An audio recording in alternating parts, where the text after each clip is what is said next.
A lot of people, if you're honest with them, admit they've wondered what it's like to lose. Not lose a game, lose everything. Quietly, completely, starting from the day they were born. Strange thing to wonder about. But you're about to find out anyway. Ready? You're being born in 3, 2, 1. You're born on a Tuesday in a hospital that smells like bleach and old coffee in a town called Mill Haven, Ohio. The kind of place that used to have a steel plant and now just has the building where the steel plant used to be. Your dad isn't in the room. He's 2 states over at his brother's place, handling something, which is what he calls it every single time he disappears. Your mom holds you anyway. She's 23, terrified, and already, somehow, doing this alone. Your dad does come back, for the record. He comes back enough times that you learn his knock before you can even talk. You learn the difference in how the screen door sounds depending on whether it's a good day or a bad one. Good days, he smells like aftershave, swings you around the kitchen, tells you you're going to be somebody. Bad days, he smells like something sharper, and you learn fast, the way little kids learn anything that keeps them safe, to be very, very quiet. By the time you're 4, bad days have quietly become most days. Here's the part nobody warns you about when a parent falls apart slowly. It doesn't look like a disaster. It looks like small things stacking up. A missed dinner. A birthday he swears he'll make up for and never does. The specific tight way your mom's face moves when the phone rings after 11 p.m. You don't have words for any of this yet. You just know you've started counting hours since you last saw him, like it's a game where nobody wins. He leaves for good the October you turn 6. No big scene, which is almost worse, somehow. Just a duffel bag by the door, your mom standing very still in the kitchen with her back to you, and you pretending to watch cartoons while you listen to every word through the wall. After that, it's you and her, and 2 jobs because one doesn't cover rent in a town where the only real employer packed up the same year the plant did.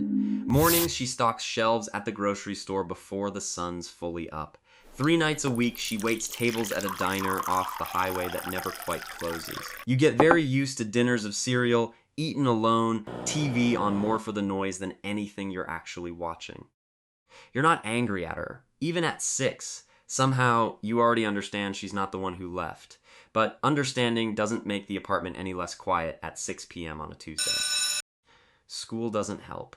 2nd grade is where you first clock the difference between you and everyone else. Not because anyone sits you down and explains it, but because 7-year-olds are savage in ways they don't even realize they're being. Your sneakers are 2 summers old and a half size too small, and somebody notices. Your lunch tray comes from the free line and somebody notices that too, loud enough for the whole table to hear it. You learn to eat fast, keep your eyes down, and say nothing back, because saying something back has never once made it stop, only made it louder. By 4th grade, you've got the rule figured out. The less anyone notices you, the safer you are. You stop raising your hand even when you know the answer, because a right answer just gets you noticed in the wrong way. You eat lunch by the wall, not near the tables, and on the days it gets to be too much, and there are a lot of those days, you come home to an empty apartment, boot up a secondhand console your mom scraped together for your birthday, and disappear into it for hours. Doesn't matter what game. What matters is that in there, nobody's keeping score of your shoes. It's not much, but for a few hours a night, it's yours, and nobody can take it from you. Middle school is where it stops being background noise and becomes a full-time job just to get through the day. You've put on weight by then. Stress, comfort food, and hours alone in your room will do that to a kid. And that becomes one more thing they've got on you, stacked on top of the shoes, the free lunch, the general fact of being the one nobody wants at their table. There's a girl in your grade named Becca who's never once been cruel to you. She's also never really seen you, which somehow stings in its own quiet way. You'd almost rather be hated than invisible.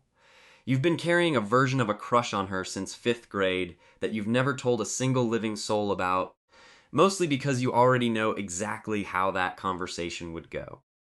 You get good at being invisible. You time your walk to 4th period so you pass through the busiest hallway during the 30 seconds it's actually empty. You get good at a whole list of small, sad survival skills that no 12-year-old should have to build from scratch.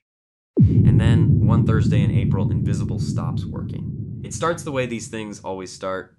Small, almost nothing. A shove in the hallway that could have been an accident if you squint. Someone knocking your bag out of your hands and laughing about it. But this time there's 4 of them, not 1, and this time it's after school in the gravel lot behind the gas station where half of 8th grade cuts through on the walk home. And this time somebody's already got their phone out before it even starts, like it was planned.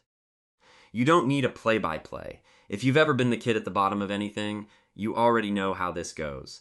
It's fast, and it's loud, and the worst part isn't even the physical part. It's the laughing, and the phone, and the fact that you're on the ground in front of everyone with absolutely no way to make it stop. Through the ring of sneakers around you, for just a second, you spot Becca at the edge of the lot. Frozen, watching, doing nothing at all, which you understand, even in the moment, even through the ringing in your ears. And what's she supposed to do, exactly? But understanding it doesn't make it hurt less. Nobody stops it. Except somebody does. An old man's voice cuts through the noise before you even clock that he's there. Low, flat, the kind of voice that's used to being obeyed without needing to raise itself. That's enough. Just 2 words. And somehow, that's all it takes.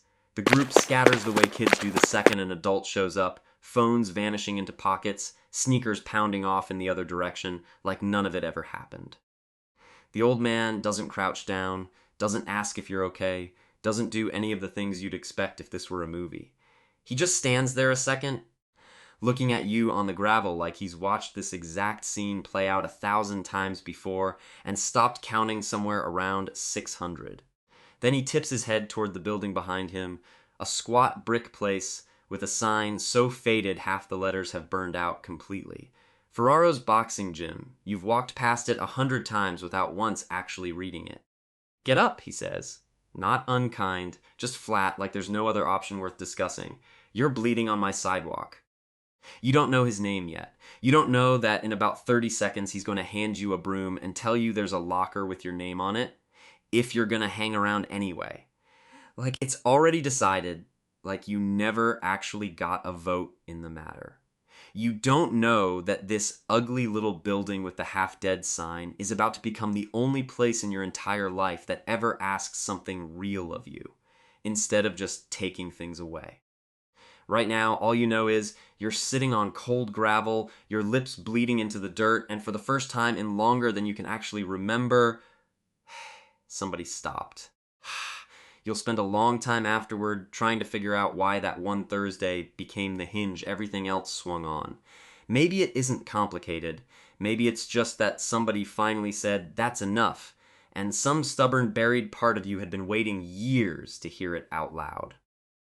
You just didn't know yet how much work it was going to take to actually believe it.